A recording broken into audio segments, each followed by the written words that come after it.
This is the Louie Tee Network.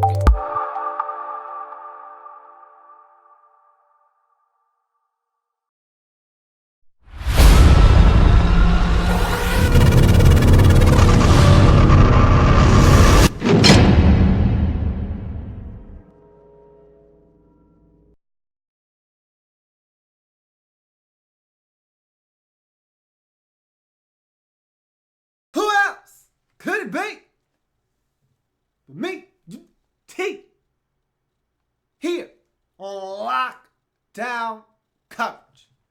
Your man Louie T here covering the entire National Football League like a blanket. Week 3 in the National Football League. Minnesota Vikings on the road taking on the Carolina Panthers. Defensive struggle. Knew it was going to be a great ball game between two defensive juggernauts. Panthers riding an 11-game home winning streak. Vikings playing some hot football. Who's going to win this game? I thought I had a nice inside track on who was going to get it done, but still needed to play the football game on the field. Started off shaky for the Vikings. Those boys rallied and got it done. We'll talk about how here in a second. But first, if you're new to the channel, welcome. And subscribe to the Louie Tee Network for more great content in 2016 and moving forward. Also, I'm on Twitter. @InTheLabRoom is the Twitter handle, as you can see scrolling up above. All my social media platforms. So subscribe to the YouTube channel. Follow me on Twitter @InTheLabRoom and like the Facebook page. Thumbs up, In the Lab Room. If you happen to be watching the live stream on YouTube or you're on Twitter while you're watching the live stream and you want to chime in, have your voice heard, simply use the hashtag #LouieTLive with your comment to have it read on the air at the end of this breakdown. So let's get to this game, man. This was one of my highlights of the weekend. This was one of those games that I couldn't wait to watch. Likes, dislikes, banana in the tailpipe for this ball game. Minnesota Vikings 2-0 at the 1-2 or 1-1 Carolina Panthers. So start with the likes for the road team, as I customarily do, which would make that the Vikings in the first half. Safety by Danielle Hunter. Big play. Big play there. You're down at the time 10-0. You're reeling in this ball game. You need something to get this team jump started. And this was on Cam Newton. This one falls in his lap. Okay. And we'll break this safety down a little bit more when we get to the dislikes for the Panthers in the first half. But big play by Danielle Hunter. He gets rid of the tackle, tosses him on the ground. The guard tries to come over and get him. He fights him off, gets to Cam Newton, gets the safety, gets the Vikings on the scoreboard. And that was a huge play in the game because it did a number of things, including get the Vikings on the scoreboard for the first time in the game. Jeff Locke's punt downed at the 2-yard line. Okay. There are a series of events that took place in this game that I thought changed the face of this game. Changed the way that this game was shaped and how the outcome ended up being. Now, this punt was one of those things. I also thought that the Panthers attempting a field goal was huge. And I'll explain the series of events that I thought shaped and molded the outcome of this game and allowed the Panthers to not only lose this game, but the Vikings to dominate this game moving forward. And so I thought that Jeff Locke punt down at the 2 was one of those events in a series of events that helped the Vikings turn this thing around and go from a 10-0 deficit, a 10-2 deficit, to a 22-10 victory in this game. And that Jeff Locke punt was a huge play in this game. A lot of times we don't talk about the value and the importance of special teams in a ball game, but it's plays like this where a punt is down at the 2-yard line with a defense like the Vikings where you can get a stop, get a 3-and-out, and get the football back to your offense, and in this case to your special teams and allow them to contribute, those are the types of plays that change games. Special teams was huge for the Vikings in this football game. Speaking of which, perfect segue, Marcus Sherrills, punt return for a touchdown. It seems like Marcus Sherrills does this at least one time a year. And I had a discussion with a Vikings fan, I want to say it was last week, maybe even 2 weeks ago, when I asked him, I said, why don't they put Cordell Patterson back there? And a Vikings fan said, hey, look, man, they're more than comfortable with Marcus Sherrills back there. I said, look, I don't have a Marcus Sherrills problem. This isn't about Marcus Sherrills, because Sherrills will run a punt back on you in a heartbeat. This is more about Cordell Patterson and wanting to get Cordell more opportunities to touch football. This had nothing to do with Marcus Sherrills. This was more about Cordell Patterson. And now you see why they got Marcus Sherrills. He's as steady as the day is long. He doesn't make a bunch of mistakes. And when you give him an opportunity, he's going to hit a seam and make you pay. And he did it yet again. It seems like he's good for at least one, maybe two of these a season. And he ran back. And this punt return was a game changer indeed, because offensively they had done nothing in this game to this point. And the only points in the game for the Vikings came off of a safety. And so this return not only put them right there in the game where they needed to be, it gave them a spark, gave them momentum, and it started to suck the life out of the Carolina Panthers. And it was a series of events, like I said, and this was another one of those events, and I'm going to get to it when I get to the Panthers, that helped shape and mold the outcome of this game. And this punt return was one of those plays in that little series of events that took place that gave the Vikings an opportunity to get back into this ball game and ultimately win. Trey Waynes gets an interception right before the half. Good to see him continuing to make plays. Remember, he got torched a little bit last week, a bunch of penalties actually, but made the game-saving interception at the end. Good to see him continuing to foster confidence in himself by making another play in this ball game down the sideline. Now, if Cam throws that football out a little bit further, I think that could have been 7. Who knows? Safety was coming over. I don't know if he gets there in time. I doubt it seriously. He was beaten on the play, but he looked for the football, which is the most important thing with Trey Waynes. Look for the football. A lot of times, 85% of the time, he's in great position. He just needs to locate the football. He looked, and what do you know? You make a play on it. If he just looks for the football, he'll be a dynamic corner in this league. Go to the first half lights for the Carolina Panthers. Great start by Cam. I thought he was phenomenal early in this game. I don't think he had an incompletion until his 9th or 10th throw in this game. He started out 5 of 5 for 45 yards, had a rushing touchdown, got them off to a 10-0 lead. He was razor sharp early, really had command of the offense, took what the Vikings defense was giving him, and he didn't make any mistakes, made some great throws. That throw to Ted Ginn Jr. down the sideline was a rope. He was in command early on in this game, but eventually, as they always do, that Vikings defense wears on you, and eventually they got to Cam, and they got to him often on this day. They beat him up, and Cam's been beat up. In two of the 3 games this season, the 2 losses, Cam Newton was thoroughly abused in those football games. Of course, we know about the Broncos Thursday night tilt to start the season. He was sacked 8 times in this game was Cam Newton. He was beat up. He had to leave the game temporarily with a little bit of an ankle. Came right back, missed 1 snap, but it doesn't matter. He was banged up. Okay, and this guy's a machine, but he can only take so much.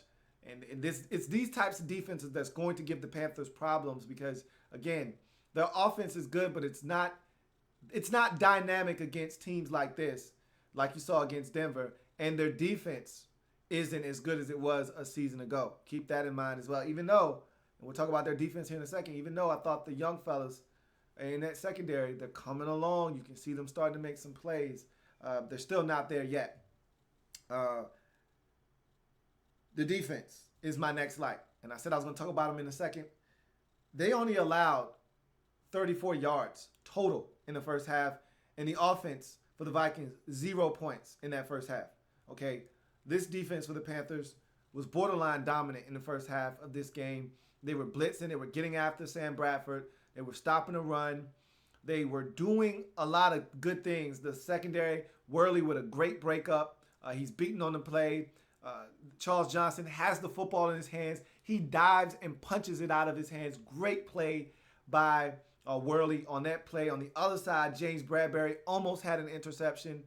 Him and Stephon Diggs, a.k.a. Swag Dizzle, had the football and were fighting over it. It ended up being incomplete. So both corners making plays on the football. I thought the defense was outstanding. Thomas Davis did injure himself on a sack, but he did come back into the football game. You know, he's a tough guy. This defense was locked in the first half. But I thought a lot of that had to do with the fact that the offense for the Panthers was sustaining offense in the first half, keeping them off the field.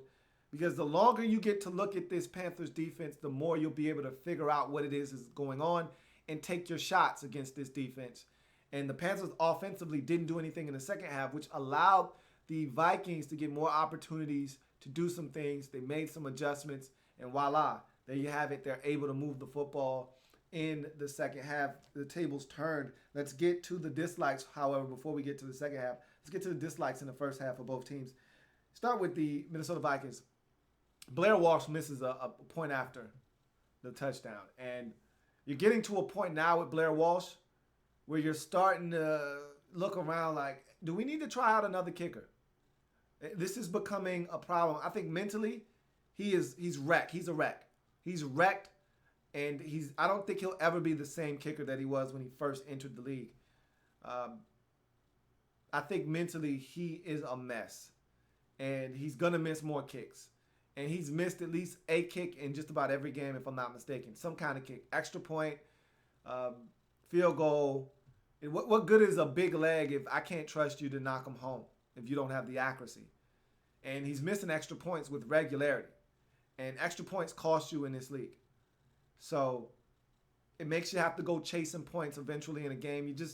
You don't want to have a kicker that is inconsistent and mentally fragile. And I think Blair Walsh is both of those things right now. And I don't know if one of those things will change.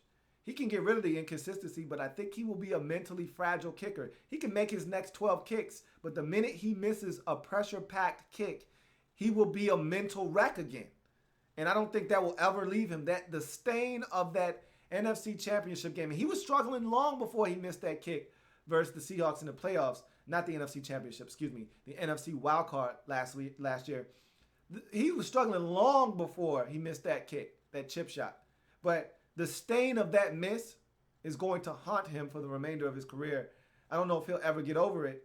And it's really affecting the way he's kicking the football. And if I'm the Vikings, I got a short leash with Blair Walsh. You're winning now, but his misses could add up to a loss eventually. So the missed PAT didn't affect you in this game because the defense was so dominant in the second half. But had the Panthers been able to score, that could have turned out to be one hell of a point after missed. So I'm keeping my eye on that situation. Wouldn't shock me in the least if on a Tuesday I see the Vikings are working out kickers. Wouldn't shock me at all. First half dislikes for the Panthers. Cam takes safety in the end zone. Look, my problem with this play is Cam can't stand in the end zone with the football that long. Your clock needs to speed up exponentially in the end zone. He was just back there chilling like he was at the 25-yard line.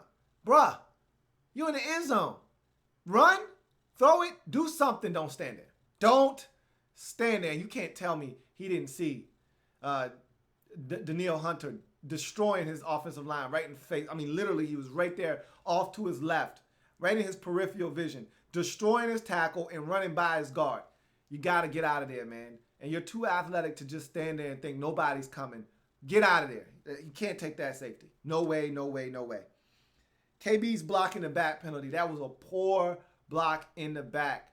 And it was so unnecessary. I want to say that was Fozzie Whitaker. I want to say it was Fozzie. He did not need your block.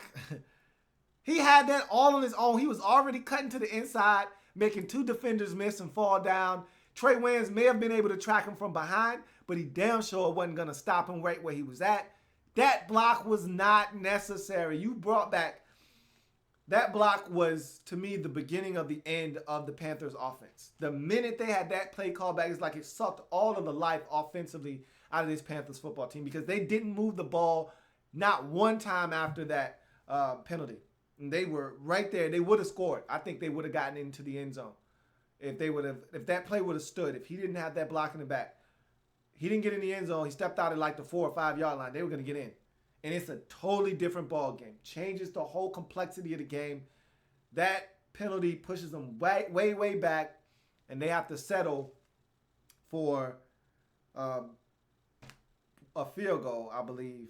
And this is where we get to where I think this game changed. I talked about a sequence of events in this game that changed the entire outcome of this game. And Graham Gano misses a 54-yard field goal. Look, scared money don't make money. You hear me say that all the time. And I'm not going to beat up Ron Rivera for trying this because you got a kicker that can do it. Go ahead, knock yourself out. Just know game situations, know who you're playing, know your opponent, know how the flow of the game is going, and then you make that decision. I think you just said Graham can make it from 54 yards, so we're going to send Graham out there. This isn't a Graham 54-yard field goal game here. Because if he misses, what you're doing is you're flipping field position, and that's what he did here. So what happens is, at this point of the game, it's 10-2. Panthers are dominating. The Vikings haven't done anything offensively. You're dominating this football game. You send Graham Gano out there for a 54-yarder. He misses. What happens is now the Vikings get excellent field position. They do nothing with it, which is fine by them. You know why? Because you just flipped field position for us. We couldn't do it on our own offensively because we couldn't sustain any offense. We only had 34 total yards offensively in the first half. We couldn't do it on our own, but you just did it for us. So now what you've done, even if we go three and out, which they did, now we're going to punt the football from midfield, which they did, and we're going to pin you deep, and that's what Jeff Locke did, pinning them at the 2-yard line. The Panthers go 3 and out. They punt the football, and guess what happens? Marcus Shells catches the football at midfield and runs it back for a touchdown.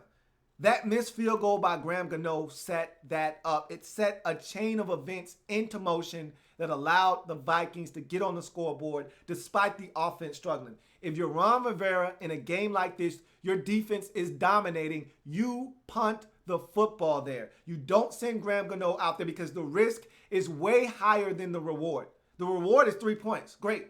The risk is changing the entire outlook of this ball game, which is exactly what happened.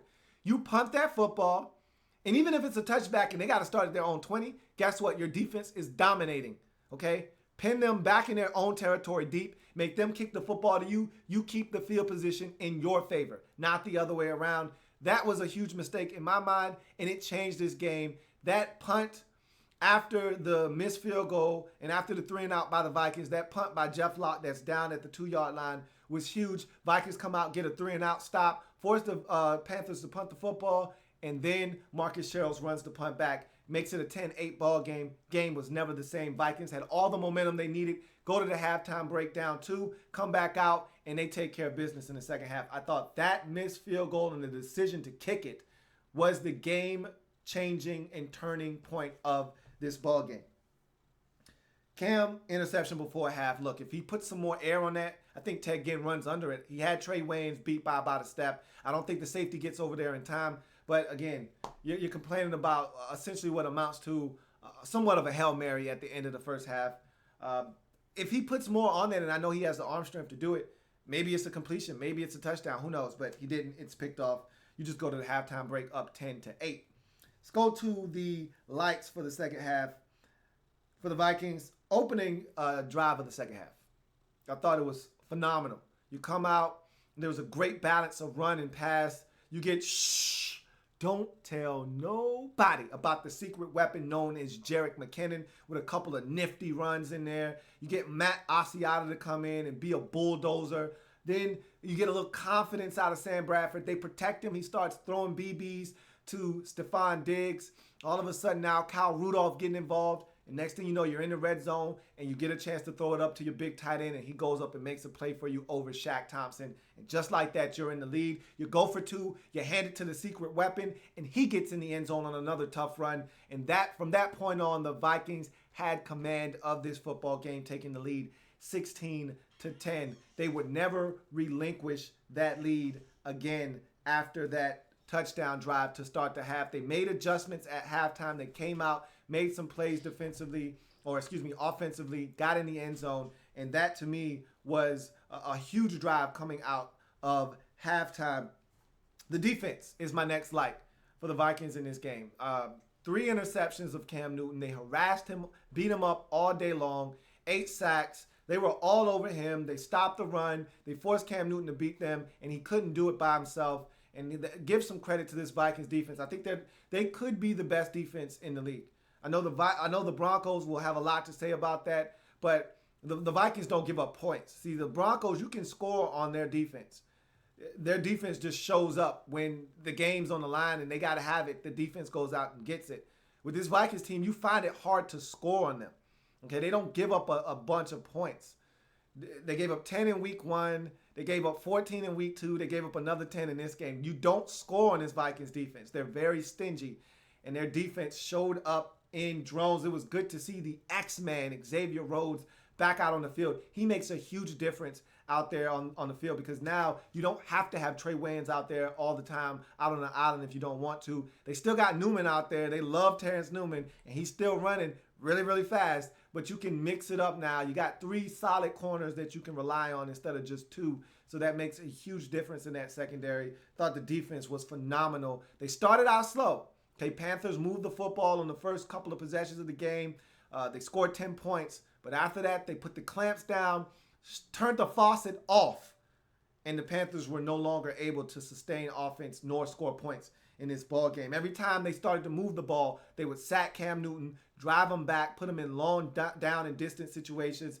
They would push him out of field goal range. This defense was phenomenal, and they swarmed to Cam Newton. He's a big guy, hard to get down. One guy would hit him and knock him off balance, and then somebody would come clean him up. They were disruptive as a total defense in this ball game. Offensive execution in the second half is on my likes list. Kyle Rudolph was phenomenal. 7 catches, 70 yards, and that huge touchdown grab over Shaq Thompson. Also, the secret weapon, don't tell nobody about Jerick McKinnon. Also stepped up huge in the absence of Adrian Peterson. Like I said before, they had practice. In his rookie season in 2014, when Adrian Peterson was suspended, him and Matt Asiata had to basically have controls of the running back position. They had to share duties.